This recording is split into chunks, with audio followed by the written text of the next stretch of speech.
Hello everyone, কেমন আছো তোমরা সবাই? আশা করি খুব ভালো আছো। আমিও খুব ভালো আছি। আমার নতুন একটা ভ্লগে তোমাদের স্বাগত। আজকের ভ্লগটা এখান থেকেই শুরু করছি। তো সকালে ঘুম থেকে উঠে এই যে বাসি ঘরটা আমি ঝাড় দিয়ে নিচ্ছি। তো এই যে আমি এই ঘরটা ঝাড় দিয়ে নিচ্ছি আজকে। আর কি মনে ছিল না ভিডিওটা অন করতে, তো এখান থেকেই শুরু করলাম।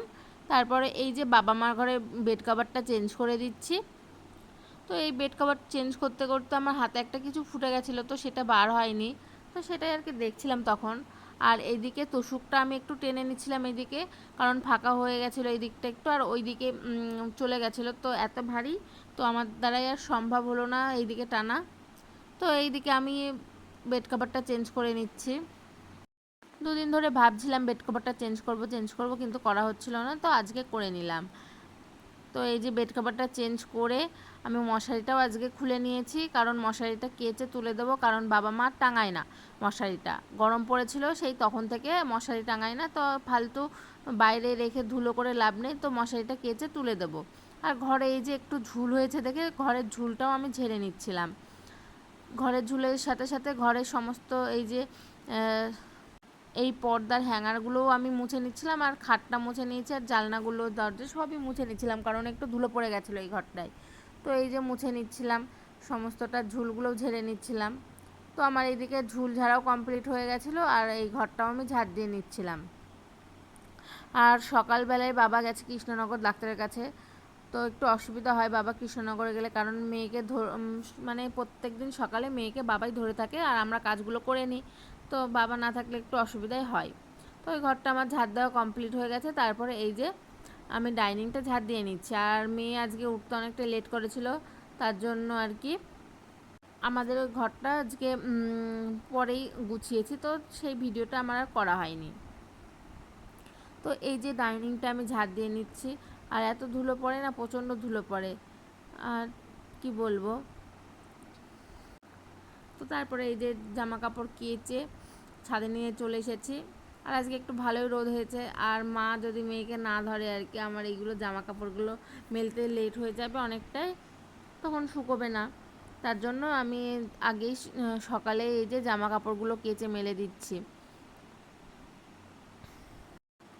আর এদিকে মারও পুজো করতে অনেকটাই লেট হয়ে যাবে, কারণ মেয়েকে ধরে আছে। আমি নিচে যাব, তারপরে মা উপরে উঠবে। আর এই যে মশারিটা আমি ভালো মেলতে পারি না, তো যেরকম পারি মেলে আমি ক্লিপ দিয়ে আটকিয়ে রাখি, কারণ মেলতে পারি না সোজা সোজা করে আর কি। আর কালকে রাতে বাবা নিয়ে এসেছিল সিঙ্গারা, তো মায়ের দিতে খেয়াল ছিল না সিঙ্গারা বলে, মনেই ছিল না। আজকে সকালে আমি দেখছি যে বাবা সিঙ্গারা নিয়ে এসেছিল, তো সেইটাই গরম করে মুড়ি দিয়ে খেয়ে নিলাম আমি আর মা সকালে।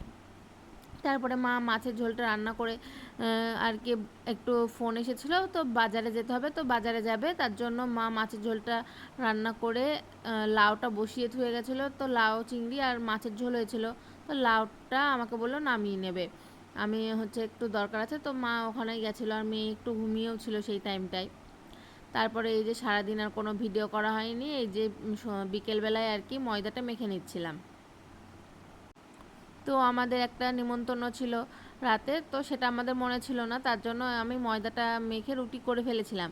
তো ওদের বাড়িতে আজকে ছিল নারায়ণ পুজো, তো সেখানে আমাদের খাওয়া দাওয়ার নিমন্ত্রণ ছিল। আর আমার বাবাকে বলেছিল গান করে দিতে, তো আমার বাবাই ফোন করে বলল যে এই টাইমে যাব। তো তখন আমাদের রুটি ভাজার পরেই আর কি ফোনটা করেছিল, আমি বিকেলে মানে সন্ধ্যা লাগার আগে আগে রুটিটা ভেজে নিয়েছিলাম। তো বাবা তখন বলল যে আমি গান করতে যাব, তখন মনে পড়লো আজকে আমাদের নিমন্ত্রণ ছিল, তো বাবা গান করতে আসবে। যাই হোক, আমি হচ্ছে রুটিটা করেই নিয়েছিলাম, আর এই যে ময়দাটা আমি মেখে নিচ্ছি। আর মা একটু গেছিলো বাজারে, তো বাজার থেকে এসে মার শরীরটা খারাপ করছিল, তার জন্য মা বললো একটু আমি শুয়ে নিই, তা মা একটু শুয়ে নিয়েছিল, শুয়েছিল আর কি। আর আমি এইদিকে ময়দা মেখে রুটি করে নিচ্ছিলাম। তো নিমন্ত্রণ আছে, ওখানেও যেতে হবে। তো এই যে রুটি ভাজতে আমি চলে এসেছি। আর মা একটু বাজারে গেছিলো কিছু কেনাকাটা করতে, মানে মাসকাবারি কিছু বাজার করতে, বেশি কিছু করেনি আজকে, যেটুকু দরকার সেটুকুই করে নিয়ে এসেছিলো মা আর বাবা। বাবা কৃষ্ণনগর থেকে এসে গেছিলো মার সাথে, মানে জিনিসগুলো নিয়ে আসার জন্য। মা দোকানে গেছিলো, আর বাবা শুধু জিনিসগুলোই নিয়ে এসেছিলো আর কি। বাবার কৃষ্ণনগর থেকে এসে শরীরটা অতটা ভালো লাগছিল না। তো যাই হোক, এই যে আমি রুটিটা ভেজে নিচ্ছি। আর রুটি ভাজার সময় আমি এই যে ওখানে একটা পেপার কিংবা কোনো কাগজ পেতে নিই, নাহলে ময়দাগুলো পরে নোংরা হয়, তার জন্য আমি নোংরা যাতে না হয় ওই জন্য কাগজ পেতে নিই। আর এই যে রুটিটা ভাজছি, রুটিটা বেশ ভালোই ফুলছে, তো তোমরা দেখতেই পাচ্ছ। তো এই যে এদিকে আমার রুটিটা ভাজা হচ্ছে। তো যাই হোক, এই যে রুটিটা আমি ভেজে নিচ্ছি।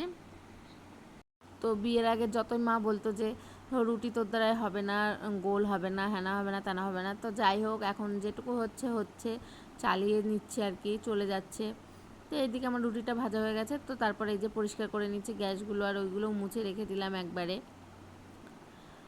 এই যে গ্যাসগুলো মুছে নিচ্ছি, নাহলে পিঁপড়ে লেগে যাবে, তার জন্য সঙ্গে সঙ্গেই মুছে নিচ্ছি। আর এই যে রুটিটা ওইদিকে সাজিয়ে নিচ্ছি, মানে সাজিয়ে বলতে ঠিকঠাক করে রেখে দিচ্ছি সোজা করে, কারণ নাহলে আর কি কেমন বেঁকে টেরে থাকে। আর এই যে মা এই মাসকাবারি বাজারগুলো করে নিয়ে এসেছিলো, আজকে বেশি কিছু করেনি, এইটুকুই করেছিল মাসকাবারি কিছু বাজার। তো বাবা এটা নিয়ে এসেছিলো।